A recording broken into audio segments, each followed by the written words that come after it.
Okay, so there's this thing about the longevity of native languages such as C and C++ in regards to future prospects compared to languages like Zig or Rust, which in their own right are effective, and highly productive languages.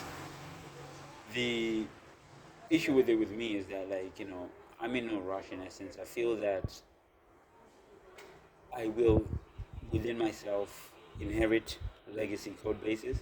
These code bases are inherited going to be written in C and C++, and so I'm comfortable and confident enough that there will be enough for me to do regarding that. As time progresses, though, I think more new greenfield projects would probably be in Rust and Zig and other stuff, or maybe new libraries that might be written might be in those particular languages. But the fact still remains that the majority of the legacy code and modern legacy, as in like something that was written, let's say, pre-pandemic, would be in C and C++. And so, for me to be able to effectively utilize that in the best way possible, is to stay true and valid to these particular languages, so C, C++, and